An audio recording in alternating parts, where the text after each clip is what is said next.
ಜನನಿ news ಚಾನೆಲ್ಗೆ like ಮಾಡಿ, subscribe ಮಾಡಿ, ಶೇರ್ ಮಾಡುವ ಮೂಲಕ ನಮ್ಮ ಚಾನೆಲ್ಗೆ ಸಹಕರಿಸಿ. ಹೆಚ್ಚಿನ ಮಾಹಿತಿಗಾಗಿ ಸಂಪರ್ಕಿಸಿ ಹರಿಚಿನ್. 25-26ನೇ ಸಾಲಿನ ವಿದ್ಯಾರ್ಥಿಗಳ ಒಂದು ಶಾರದಾ ಪೂಜೆ ಅಂತ ಕರೆಯೋದು ಮೊದಲು ನಮ್ಮ ಒಂದು ಪದ್ಧತಿಯಲ್ಲಿ ಹಾಗೆ ಅಂತಲ್ಲಿ ಪರಿವರ್ತನೆ ಆಗಿದೆ. ಅದರ ಜೊತೆಗೆ ಎಲ್ಲ ನಮ್ಮ ಶಾಲೆಯಲ್ಲಿ ನಮ್ಮ ಸಂಸ್ಥೆಯಲ್ಲಿ ತಮ್ಮ ಕೆಲಸ ಕಾರ್ಯಗಳನ್ನ ಮಾಡಿ ನಿವೃತ್ತಿ ಹೊಂದಿರತಕ್ಕಂಥ ಎಲ್ಲ ಸಿಬ್ಬಂದಿಗಳ ಸಮಾಗಮವು ಕೂಡ ಈ ದಿನ ನಾವು ಹಮ್ಮಿಕೊಂಡಿದ್ದೇವೆ. ಎಲ್ಲ ನಮ್ಮ 2007ರಿಂದ 1993ರಲ್ಲಿ ಆರೋಗ್ಯ ರಿಟೈರ್ಡ್ ಆಗಿದ್ದು, ಅಲ್ಲಿಂದ ಇಲ್ಲಿವರೆಗೂ ಯಾರ್ಯಾರು ರಿಟೈರ್ಡ್ ಆಗಿದ್ದಾರೆ ಅವರೆಲ್ಲರೂ ಕರೆಸಿ ನಮ್ಮ ಶಾಲೆಯ ವಿದ್ಯಾರ್ಥಿಗಳಿಗೂ ಮತ್ತು ನಮ್ಮ ಸಂಸ್ಥೆಯ ಒಂದು ಎಲ್ರಿಗೂ ಕೂಡ ಅವರಿಗೆ ನಾವು ಗೌರವವನ್ನು ಸೂಚಿಸತಕ್ಕಂಥ ಒಂದು ಕಾರ್ಯಕ್ರಮವೇ ಇಂದಿನ ನಿವೃತ್ತಿ ಯಾದಂತಹ ನಮ್ಮ ಈ ಶಾಲೆಯ ಈ ಸಂಸ್ಥೆಯ ಇವರಿಗೆ ನಾವು ಕೊಡ್ತಕ್ಕಂಥ ಒಂದು ದೊಡ್ಡ ಒಂದು ಸನ್ಮಾನ ಅಂತ ಹೇಳಿ ನಾವೆಲ್ಲರೂ ತಿಳ್ಕೊಂಡು ಅದನ್ನ ಚೆನ್ನಾಗಿ ಮಾಡಬೇಕು ಅನ್ನೋ ಒಂದು ಉದ್ದೇಶದಿಂದ ಈ ಒಂದು ಕಾರ್ಯಕ್ರಮವನ್ನ ಹಮ್ಮಿಕೊಂಡಿದ್ದೇವೆ. ಏನು ಗಂಗಲಪ್ಪ ಸರ್ ಹೇಳಿದ್ರು 1961ರಲ್ಲಿ ಪ್ರಾರಂಭ ಆಗಿತ್ತು. ಆದ್ರೆ ಅಂದು ರೆಹಮಾನ್ ಬೇಗಲ್ಲ ಅಧ್ಯಕ್ಷರು RK ಧ್ರುವ ಅಂತ ಹೇಳಿ ರಾಯಚಂದ್ರ ಗ್ರಾಮ ಸುಂದರಬಾಳ ಪಕ್ಕದಲ್ಲಿ R ಕೃಷ್ಣಕಾಂತ್ ಧ್ರುವ ಅಂತ BSc ಆನರ್ಸ್ ಅವರು. ಯಾಕೆ ಅಂತ ಹೇಳಿದ್ರೆ ಈ ಭಾಗದಲ್ಲಿ ಬೇರೆ ಇನ್ನಿತರ ಜಾತಿಯವರು ಯಾರು ಕೂಡ SSLC ಪಾಸ್ ಆಗಿರ್ತಕ್ಕಂಥವ್ರು ಇರಲಿಲ್ಲ. ಅಂತ SSLC ಪಾಸ್ ಆಗಿರೋರು ಅವರವರು ಇದ್ರೆ ಅವರೆಲ್ಲ ಸರ್ಕಾರಿ ನೌಕರರು ಆಗೋಗಿದ್ರು. ಎಂಟನೇ ಕ್ಲಾಸ್ ಪಾಸ್ ಆಗಿದ್ರೆ ಅಂತವ್ರಿಗೆ ಸರ್ಕಾರಿ ನೌಕರಿ ಸಿಗ್ತಿತ್ತು. ಅಂತಹ ಸಂದರ್ಭದಲ್ಲಿ R ಕೃಷ್ಣಕಾಂತ್ ಧ್ರುವನ ಅಧ್ಯಕ್ಷತೆ ಮಾಡಿಕೊಂಡು TR ರಾಮಗಿರು PUC ಓದ್ಕೊಂಡಿದ್ರು, ಮೆಟ್ರಿಕ್ಯುಲೇಷನ್ ತಿಮ್ಮದಂದ್ರ TR ರಾಮಗಿರು ಅವ್ರನ್ನ ಕಾರ್ಯದರ್ಶಿ ಮಾಡಿಕೊಂಡು ಅಂದು ದಿವಂಗತ ಎ ಚಿನ್ನಪ್ಪ ಈ ಜಾಗದ ದಾನಿಗಳು ಮತ್ತು ನಮ್ಮ ಮಾರ್ಗದರ್ಶಕರು ಕೂಡ ಹೌದು. ಅವರು ರೆಹಮಾನ್ ಬೇಗ್ ಅವರು, ಜಲೀಲ್ ಬೇಗ್ ಅವರು, ಅಂಕಟಳ್ಳಿ ಪಟೇಲ್ ಮುನೇಗೌಡರು, ಪಟೇಲ್ ಕರೇಗೌಡರು, ಪಟೇಲ್ ಮುನೇಗೌಡರು, ಕುದುರೆಗೌಡ ಪಟೇಲ್ ನಾರಾಯಣಪ್ಪನವರು, ಕಂಸಂದ್ರ ಸೀನಪ್ಪನವರು, ಕಾರಿ ನಾರಾಯಣಪ್ಪನವರು, ಅನೇಕ ಮಾನ್ಯರು ಸುಮಾರು 18 ಜನ XML E ನಾರಾಯಣಗೌಡರು, MLC TS Ashwathnarayan ಶೆಟ್ಟರು, ಅನೇಕ ಮಾನ್ಯರು ಸೇರಿ ಇಲ್ಲಿ SSLC ಮಾಡೋದಕ್ಕೆ ಪ್ರಯತ್ನ ಪಟ್ಟರು. ಹೈಸ್ಕೂಲ್ ಮಾಡಬೇಕು ಅಂತ ಹೇಳಿ ಅದಕ್ಕೆ ಪ್ರೇರಕರು ನಮ್ಮ ಮೊದಲ ಮುಖ್ಯಮಂತ್ರಿ K. ಚಂದ್ರರಾಯ ರೆಡ್ಡಿ ಅವರು. ಚಿನ್ನಪ್ಪನವರು ಮತ್ತು ರೆಹಮಾನ್ ಬೇಗ್ ಅವರು ಇಬ್ಬರೂ ಕಾಂಟ್ರಾಕ್ಟರ್ಸು. ವಾರಕ್ಕೊಂದ್ಸಲ ಅವರು ದೆಹಲಿಯಿಂದ ಬರ್ತಿದ್ರು. ಅಲ್ಲಿ ಹೋದ್ರೆ ಅವರು ಚಿನ್ನಪ್ಪ ಯಾರಾದ್ರೂ ಪಾಸ್ ಆಗಿದ್ರೆ SSLC ಇಟ್ಕೊಂಡ್ ಬಂದ್ರೆ ಒಂದು ತಿಂಗಳು ಹುಡುಗಾಡಿದ್ರು ಕೂಡ ಒಬ್ರು ಸಿಗ್ಲಿಲ್ಲ. ಅಂತ ಸಂದರ್ಭದಲ್ಲಿ ಈ ಒಂದು ಶಾಲೆ ಬೆಳೆದು ಬಂದದ್ದ ರೀತಿ ಆ ರೀತಿ. ತದನಂತರ 96ರಲ್ಲಿ ಶಾಲೆ ಸಮಾಪ್ತಿ ಅಂದ್ರೆ ಕ್ಲೋಸ್ ಮಾಡೋದಕ್ಕೆ, ವೈಂಡ್ ಅಪ್ ಮಾಡೋದಕ್ಕೆ ಜಿಲ್ಲಾಧಿಕಾರಿಗಳಿಂದ ಮತ್ತು DDP ಇಂದ ಒಂದು ಪತ್ರ ಬಂದ್ಬಿಟ್ಟಿತ್ತು. ಅಲ್ಲಿಗೆ ಬರೆದಾಕಿದ್ರು. ಅಂದ್ರೆ ಈ ಶಾಲೆಯನ್ನು ಸಮಾಪನ ಮಾಡಬೇಕು ಅಂತ. ಅಂದ್ರೆ ನಮ್ಮಲ್ಲಿ ಏನು ಸೌಲಭ್ಯಗಳು ಇರಲಿಲ್ಲ, ಶೈಕ್ಷಣಿಕ ಸಂಸ್ಥೆ ರಿಕಗ್ನೈಸ್ ಇರಲಿಲ್ಲ, ಸಹಕಾರ ಸಂಘ ಕೂಡ ನಮ್ಮ ಒಂದು ಇದು ಕೂಡ 33 ವರ್ಷಗಳು 36 ವರ್ಷಗಳ ಏನು ಇರಲಿಲ್ಲ, ಎಲ್ಲಾನು ಸಮಾಪ್ತಿ ಆಗಿತ್ತು ಅವಕ್ಕೆ. ಅಂತ ಸಂದರ್ಭದಲ್ಲಿ ನನ್ನನ್ನ ಕಾರ್ಯದರ್ಶಿಯಾಗಿ ಮಾಡಿದಾಗ ನಾನು ತಗೊಳ್ತೀನಿ ಕಾರ್ಯದರ್ಶಿ ಅಂತ ಹೇಳಿದ್ರೆ ನನ್ನ ಆತ್ಮೀಯ ಸ್ನೇಹಿತ, ನಾವಿಬ್ಬರು ಜೊತೆಲಿ ಓದಿದ್ದು high school, Bangarapete municipal higher secondary school. ಇದು RHS ಅಲ್ಲ PHS ಅಂತ ಇದ್ರು, ಅಂದ್ರೆ ಟಾಪರ್ ಹೈಸ್ಕೂಲ್ ಅಂತ. ನಾನು ಬಂಗಾರಪೇಟೆ ಓದಿದ್ದು, ಅವನು ಬಂಗಾರಪೇಟೆ ಓದಿದ್ದು. ಇಬ್ರು ಕೂಡ ನಿನ್ ಬೇಡ, ಯಾರು MLA ಅವ್ರ ಜೊತೆ ಇದೆಯಾ, APS ಡೈರೆಕ್ಟರ್ ಆಗಿದ್ಯಾ, ದೊಡ್ಡ ಸೊನ್ನೆ ಆಗ್ಬಿಡ್ತೀನಿ ನನ್ನ ಸ್ಕೂಲ್ ಬಂದ್ರೆ, ನೀನು ಕಾರ್ಯದರ್ಶಿ ಸ್ಥಾನ ತಗೋಬೇಡ ಅಂತ ಹೇಳ್ದ. ಏನ್ ಮಾಡ್ಬೇಕ ಅಂದ್ರೆ ನೀನು ಈಗ ನೀನೇನಂತ ತಗೋಬೇಕಾದ್ರೆ ಒಂದು 10-15 ಲಕ್ಷ ರೂಪಾಯಿ ದುಡ್ಡು ನಿನ್ ಜೋಬಲ್ಲಿದ್ರೆ ಕಾರ್ಯದರ್ಶಿ ಆಗು, ಇಲ್ಲಾಂದ್ರೆ ಬೇಡ, ಸುಮ್ಮನೆ ನೀನು ಸುಮ್ಮನೆ ಇದ್ದವು ಅಂತ ಹೇಳ್ದ.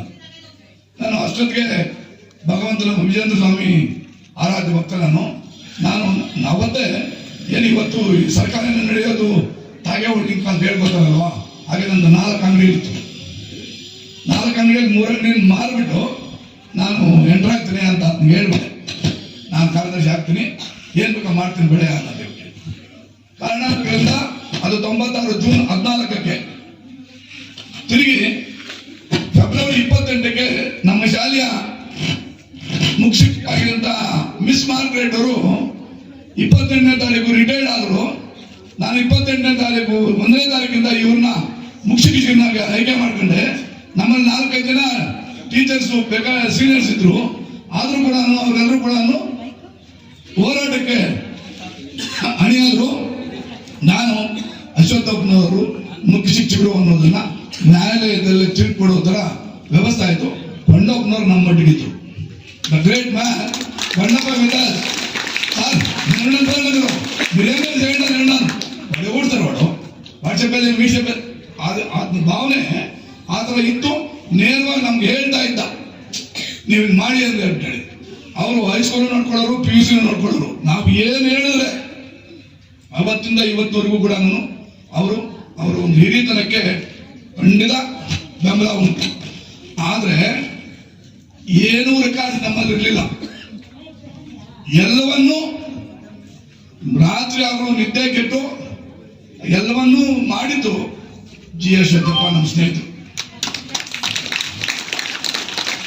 ಯಾಕೆ ಇಷ್ಟು ಹೇಳ್ತಾ ಇದ್ದೀನಿ ಅಂದ್ರೆ, ಮುಖ್ಯ ಶಿಕ್ಷಕರು ರಿಟೈರ್ ಆದ್ರು. ಅವತ್ತು ಆಲ್ ಇಂಡಿಯಾ ಬಂದಿತ್ತು. ನಾವು ಅವರಿಗೆ ಒಂದು ಸಣ್ಣ ಕಾರ್ಯಕ್ರಮ ಸನ್ಮಾನ ಮಾಡಕ್ಕೆ ಕೂಡ ಆಗಲಿಲ್ಲ.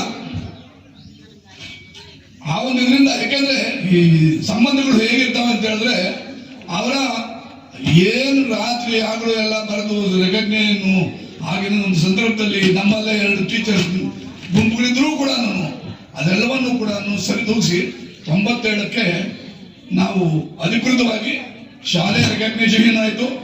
ನಮ್ಮ ಸೊಸೈಟಿ ಕೂಡ ಗ್ರಾಮೀಣ ವಿದ್ಯಾರ್ಥಿ ಸಂಸ್ಥೆ ಕೂಡ ರೆಕಗ್ನೇಷನ್ ಆಯಿತು. ಆ ರೆಕಗ್ನೇಷನ್ಗೆ ಆ ದಿನಗಳಲ್ಲಿ ಅಷ್ಟು ಹೋರಾಟ ಮಾಡ್ತಾ ಇದ್ವಿ. ಹಾಗೆಲ್ಲ ಮಾಡಿಕೊಂಡು ಮುಂದಿನ ದಿನಗಳಲ್ಲಿ ಊರಿನ ಜನರ ಮಕ್ಕಳ ಈ ಭಾಗದಲ್ಲಿರ್ತಕ್ಕಂಥ ಎಲ್ಲ ಮಕ್ಕಳು ಯಾರ್ಯಾರು ಓದಿದ್ದಾರೋ ಅವರೆಲ್ಲರ ಆಶೀರ್ವಾದ ಗ್ರಾಮೀಣ ವಿದ್ಯಾಸಂಸ್ಥೆ ಮೇಲಿತ್ತು. ಗ್ರಾಮೀಣ ವಿದ್ಯಾಸಂಸ್ಥೆ ಇಂದು ಜಿಲ್ಲೆಯಲ್ಲಿ ಪ್ರೌಢಶಾಲೆಗಳಲ್ಲಿ ಹೈಯೆಸ್ಟ್ ಜನಸಂಖ್ಯೆ ಹೊಂದಿರತಕ್ಕಂಥ ಶಾಲೆ ಕೋಲಾರ ಜಿಲ್ಲೆಯಲ್ಲಿ ನಮ್ಮದು ಗ್ರಾಮೀಣ ಪ್ರೌಢಶಾಲೆ. KR ರಾಮಗಿರಿ ಅವರು ಅಧ್ಯಕ್ಷರಾಗಿ ರೆಹಮಾನ್ ಬೇಗಂ ಅವರು ಅಧಿಕಾರ ವಹಿಸಿಕೊಂಡು ಕೆಲವು ವರ್ಷಗಳ ನಂತರ ಶಾಲೆಯನ್ನು ನಡೆಸುತ್ತಾರೆ. ನಂತರ 1983ರಲ್ಲಿ ಚಂದ್ರಶೇಖರ್ ಅವರು ಕಾರ್ಯದರ್ಶಿಗಳಾಗಿ ವಾಟರ್ಸಲ್ಲೇ ಶಾಲೆ ನಡೆಯುತ್ತಿರುತ್ತದೆ. ನಂತರ ಮೆಹಬೂಬ್ ಬೇಗ ಅವರು ಮತ್ತು KM ಸೀನಪ್ಪನವರು ಅಧ್ಯಕ್ಷರಾಗಿ ಕಾರ್ಯವನ್ನು ನಿರ್ವಹಿಸುತ್ತಾರೆ. ನಂತರ VR ಲಕ್ಷ್ಮಣರಾಯರವರು ಕಾರ್ಯದರ್ಶಿಗಳಾಗಿ ಮತ್ತೆ ಅಬ್ದುಲ್ ಸುಭಾನ್ ರವರು ಅಧ್ಯಕ್ಷರಾಗಿ ಕಾರ್ಯವನ್ನು ನಿರ್ವಹಿಸುತ್ತಾರೆ. ನಂತರ ಇವರು ಆದ ನಂತರ JT ಗಂಗಾಧರ್ ರವರು ಕಾರ್ಯದರ್ಶಿಗಳಾಗಿ ಅಬ್ದುಲ್ ಸುಭಾನ್ ರವರು ಅಧ್ಯಕ್ಷರಾಗಿ ಕಾರ್ಯವನ್ನು ನಿರ್ವಹಿಸುತ್ತಾರೆ. ನಂತರ 1997ರಲ್ಲಿ ಈ ಒಂದು ವಿದ್ಯಾಸಂಸ್ಥೆ ಬೃಹದಾಕಾರವಾಗಿ ಬೆಳೆಯಬೇಕಾದ್ರೆ ಇದಕ್ಕೆ ಮುಖ್ಯ ಕಾರಣಕರ್ತರು ನಿಮ್ಮೆಲ್ಲರ ಅಚ್ಚುಮೆಚ್ಚಿನ ಕಾರ್ಯದರ್ಶಿಯಾಗಿರುವಂತಹ ಆಮು ಲಕ್ಷ್ಮಣ ಸರ್ ಅವರು ಕಾರ್ಯದರ್ಶಿಯಾಗಿ ಅಧಿಕಾರವನ್ನು ವಹಿಸಿಕೊಂಡ ಮೇಲೆ ಈ ಒಂದು ವಿದ್ಯಾಸಂಸ್ಥೆ ಮೊದಲು ನಮ್ಮ ವಾಟ್ವರ್ಸಲ್ಲೇ ನಡೀತಾ ಇತ್ತು. ಅಲ್ಲಿ ಹಲವಾರು ಸಮಸ್ಯೆಗಳಿಂದ ಕೂಡಿತ್ತು. ಯಾವುದೇ ಒಂದು ರೀತಿಯ ಕೆಲವು ಮಕ್ಕಳು ಕೂತ್ಕೊಳ್ಳೋದಕ್ಕೆ ವ್ಯವಸ್ಥೆ ಇಲ್ಲದೆ ಮತ್ತೆ ಕೆಳಗಡೆ ಕುಳಿತು ಪಾಠವನ್ನು ಕೇಳುವ ಸಂದರ್ಭಗಳಿತ್ತು.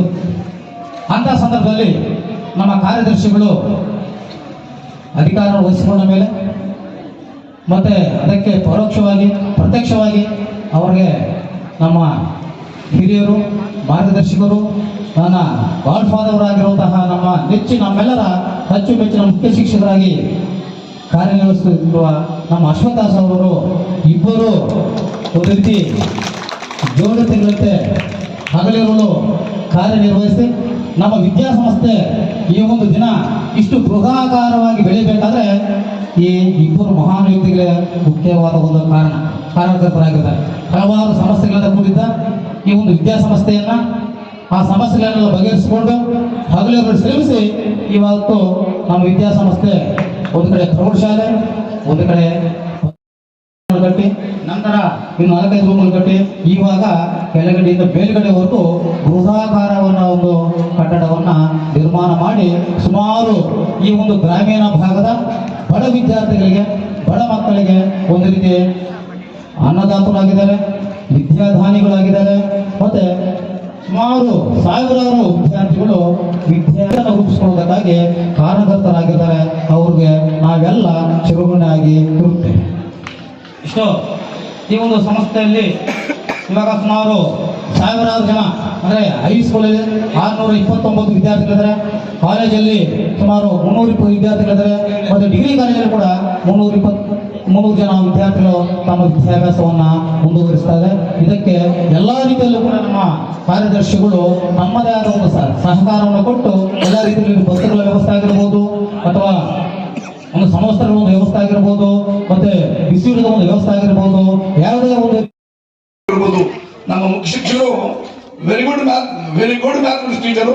ನನ್ನ 3 ಜನ ಮಕ್ಕಳು ಶಿಷ್ಯಂದ್ರೆ, ನನ್ನ 3 ಜನ ಮಕ್ಕಳು ಇವತ್ತೇನು ಡಬಲ್ ಗ್ರಾಜುಯೇಟ್ ಆಗಿದ್ದಾರೆ, ಡಾಕ್ಟರ್ಗಳಾಗಿದ್ದಾರೆ. ಅವರೆಲ್ಲರೂ ಕೂಡ ಅವ್ರ ಒಂದು ಶಿಕ್ಷಣರೇ. ಕೊಂಡಪ್ಪ ಅವರು ಎಷ್ಟು ಶಿಸ್ತಿನ ಸಿಪಾಯಿ ಅಂತ ಹೇಳಿ ಆವಾಗ ನಾನು ನಮ್ಮ ಇಬ್ಬರು ಜೂನಿಯರ್ ಟೀಚರ್ಸ್ಗೆ ಹೇಳಿದೆ, ನಾನು ಅವರು ಯಾವ ರೀತಿ ನಡ್ಕೊತಾ ಇದ್ರು ಅಂತ ಹೇಳ್ಬಿಟ್ಟು. ನಮ್ಮ ಎದುರುಗಡೆ ಯಾವನು ಹುಡುಗ ನಡಿಬಾರ್ದು, ಪಕ್ಕಕ್ಕೆ ನಡಿಬೇಕು. ಅಂದ್ರೆ ಸೆಕ್ರೆಟರಿ ಎದುರುಗ ನಡ್ಕೊಂಡು ಕುಡ್ದು ಪಕ್ಕದಲ್ಲಿ ನಡಿಬೇಕು. ಸೈಕಲ್ ಯಾರು ನಾವು ನಡೀತಾ ಇದ್ರೆ ಸೈಕಲ್ ತುಳಿಬಾರ್ದು. ಆ ಒಂದಿದು ಆ ಥರ ಇರ್ತಿತ್ತು. ಅಂದ್ರೆ ಶಿಸ್ತಿಗೆ ಸಿಪಾಯಿಯಾಗಿ ಕೆಲಸ ಮಾಡ್ತಾ ಇದ್ರು ಅವರು. ಅಷ್ಟೊಂದು ಚೆನ್ನಾಗಿ ಕಂಟ್ರೋಲ್ ಏನ್ ಕೊಡುವ PT ಮಾಸ್ಟರ್ ಅವರಲ್ಲಿ ಇವರಲ್ಲ, ಅದ್ ಏನ್ ಕೂಗಿದ್ರೆ ಪಿಂಡೋಲ್ ಸೈಲೆನ್ಸ್ ಆಗ್ತಾ ಇತ್ತು. ಆ ರೀತಿ ಕೆಲಸ ಮಾಡ್ಕೊಂಡ್ಬಂದು ಇವತ್ತು ಕೂಡ ನೋಡಿ 2007 ರಿಟೈರ್ಡ್ ಆಗಿದ್ದು, ಸುತ್ತಾಡ್ತಾನೆ ಇರ್ತಾನೆ. ಅಂದ್ರೆ ಅದು ಶಿಸ್ತಂದ್ರೆ ಅದನ್ನ ಇದೆಲ್ಲ ಕರ್ಕೊಂಡು ಹೋಗ್ತಾ ಇರ್ತಾರೆ ಟ್ರಿಪ್ ಎಲ್ಲಿ ಬೇಕಾದ್ರೂ. ಹಾಗೆ ಇವತ್ತು ಆ ರೀತಿ ಬಂದಿದ್ದಾರೆ. ಮಂಜುಳಾ ಶಿಕ್ಷಕ ಕೆಲಸ ಮಾಡಿದ್ರು, ನಮ್ಮ ಒಳ್ಳೆ ಮ್ಯಾಥಮೆಟಿಕ್ಸ್ ಟೀಚರು ನಮ್ಮ ಮಂಜುಳಾ ಅವರು. ಆಯ್ತು, ಹಾಗೆ ನಮ್ಮ ವೆಂಕಟೇಶಪ್ಪ ಅವರು, ಅಂದ್ರೆ ಶ್ರೀನಿವಾಸ್, ನಮ್ಮ ಶ್ರೀನಿವಾಸ್ ನೋಡ್ತೀರ ನೀವೆಲ್ಲ ನಮ್ಮ ಮಕ್ಕಳು. ಶ್ರೀನಾ ಗೊತ್ತಲ್ಲಮ್ಮ, ಶ್ರೀನಣ್ಣ ಗೊತ್ತಲ್ಲ. ಆ ಥರ ಅಲ್ಲ ಇವರಿಬ್ರು ವೆಂಕಟೇಶಪ್ಪ ನನ್ನ ವೆಂಕಟರಾಮಯ್ಯ ಆ ಥರ ಅಲ್ಲ. ಅಂದ್ರೆ ಅವರ ಹತ್ರ ಏನಾದ್ರು ಕಲ್ಕೋಬೇಕಾದ್ರೆ ಇವನ್ ಟೀಚರ್ಸ್ ಕೂಡ ಅವ್ರ ಹತ್ರ ಕಲ್ಕೊಳ್ಳುವಂಥದ್ದು ಶಿಸ್ತು, ಸಂಯಮ, ಪಾಲನೆ, ಆ ಒಂದಿದು ಅವರನ್ನ ಬೆಳೆಸ್ಕೊಂಡು ಬಂದಿದ್ರು ಅವರು. ನಾರಾಯಣಪ್ಪನೂ, ವೆಂಕಟರಾಮಯ್ಯನು, ವೆಂಕಟೇಶಪ್ಪ. ಹಾಗೆ ಏಕೆಂತಂದ್ರೆ ಯಾವುದೇ ಒಂದು ಸಂಸ್ಥೆ ಬೆಳಿಬೇಕಾದ್ರೆ ಅಲ್ಲಿ ಎಲ್ಲರೂ ಒಟ್ಟಿಗೆ ಹೋದಾಗ ಆ ಒಂದು ಇದನ್ನ ನಾವು ಯಾವ ರೀತಿ ಬೇಕಾದ್ರೂ ಕಲ್ಸ್ಕೊಳ್ಳೋಕ್ಕಾಗತ್ತೆ, ಏನ್ ಬೇಕಾದ್ರೂ ಮಾಡೋದಕ್ಕಾಗತ್ತೆ. ಆ ರೀತಿ ಅವರು ಮಕ್ಕಳು ಅವರು ಅಟೆಂಡೆನ್ಸ್ ಇರ್ಬೋದು, ಇನ್ನೊಂದು ಇರ್ಬೋದು, ಮಕ್ಕಳು ಕೂಡ ಅಷ್ಟೊಂದು ಕಂಟ್ರೋಲ್ ಆಗಿ ತಗೊಳ್ಳೋರು, ಅಷ್ಟೊಂದು ಇದಾಗಿ ತಗೊಳ್ಳೋರು. ಯಾವುದೇ ಒಂದು ಕೆಲಸ, ಯಾವುದೇ ಒಂದು ಎಕ್ಸಾಮ್ ಡ್ಯೂಟಿ ಇರ್ಬೋದು, ಯಾವುದೇ ಒಂದು ಡ್ಯೂಟಿ ಅಷ್ಟೊಂದು ಶಿಸ್ತಿನ ಸಿಪಾಯಿಗಳಾಗಿ ಅವರು ಕೆಲಸ ಮಾಡಿ ನಿವೃತ್ತಿ ಆಗಿದ್ದಾರೆ. ಅವರು ಆರಾಮಾಗಿದ್ದಾರೆ. ಮುಖ್ಯ ಶಿಕ್ಷಕರು ಮಕ್ಕಳು 3 ಜನ ಕೂಡ ಒಳ್ಳೆ ಉದ್ಯೋಗದಲ್ಲಿದ್ದಾರೆ. ಕಾರಣ ಏನಂದ್ರೆ ಸಂಸ್ಥೆಗೆ ಒಳ್ಳೆ ರೀತಿಯಲ್ಲಿ ಕೆಲಸ ಮಾಡಿದ್ದಾರೆ. ಸಂಸ್ಥೆಗೆ ಮಕ್ಕಳಿಗೋಸ್ಕರ ಬೆಳಗ್ಗೆ 8 ಗಂಟೆಗೆ ಬಂದ್ರೆ ಒಂದೊಂದು ದಿವಸ ರಾತ್ರಿ 8, 9, 10 ಗಂಟೆವರೆಗೂ ಕೂಡ ಇರೋರು ಇಲ್ಲಿ. 97ರಲ್ಲಿ ನಾನು 5 ರೂಮ್ ಕಟ್ಟಿದೆ. ಫಸ್ಟ್ 5 ರೂಮ್ 97 97ರಲ್ಲಿ ನನಗೆ date ನೆನಪಿರುತ್ತೆ. Headmaster, respected teachers, and press reporters, and all the dear students. Every school needs, that is called the where we can honor and show the pride of the school and success of the school, and also the talent of it is the place where every student can show their talent before all the teachers, parents and the public. Annual Day, it's not only to celebrate the cultural activities. Annual Day tells the legendary of the school, and it is needed to every school to give the platform for each and every student. Let's start the program with an invocation song by Jivita and Vaishnavi from 10th A.